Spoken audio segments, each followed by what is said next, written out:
Mesdames et messieurs, depuis quelque temps, notre pays connaît une situation particulièrement préoccupante en ce qui concerne l'état de droit et le respect des procédures judiciaires. Nous avions pensé qu'avec le retour annoncé à l'ordre constitutionnel, nous sortions donc de l'état d'exception et qu'on rentrait dans le respect de l'état de droit et des procédures. Or, depuis quelques jours, nous constatons deux phénomènes. D'abord, une politisation à outrance de la justice et une judiciarisation de la politique. La politique ne doit pas influer dans le champ de la justice et vice-versa.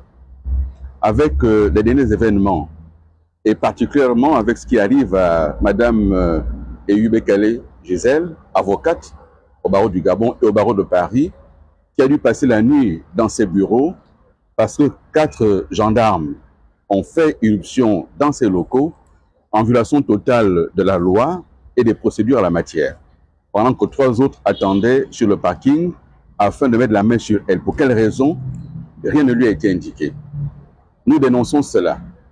Nous rappelons que l'état de droit, c'est le respect de la loi, c'est le respect des procédures, et que la première victime de cette judiciarisation, c'est malheureusement la justice. La justice, lorsqu'elle est instrumentalisée par le politique, ça aboutit nécessairement à son affaiblissement, à son abaissement. Nous rappelons que le pouvoir, il est parfois incandescent. Le pouvoir, parfois ça brûle, ça chauffe entre les mains. Ceux qui détiennent le pouvoir doivent avoir la tête froide. J'appelle à la responsabilité, au ressaisissement, au respect des procédures. N'allons pas dans des dérives inutiles. Notre pays a besoin de sérénité. Que la justice soit libre et indépendante pour mener ses enquêtes et prononcer ses jugements en toute impartialité, en toute liberté. Qu'on cesse d'instrumentaliser la justice pour des règlements de compte. Ce n'est pas l'objet de la justice, c'est l'objet, cela, de personnes du quartier qui se règlent les comptes. Mais un état de droit, c'est la justice.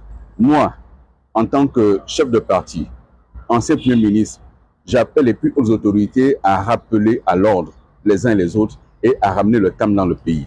Notre pays a besoin de sérénité. Personne ne veut de dérive qui pourrait aboutir à l'impensable, à l'innommable.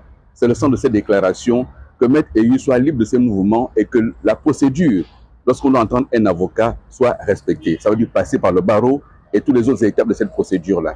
Sinon, ce n'est plus l'état de droit et ceux qui ont dirigé ce pays et qui le dirigent aujourd'hui en rendront compte si l'état de droit n'est pas respecté. Merci.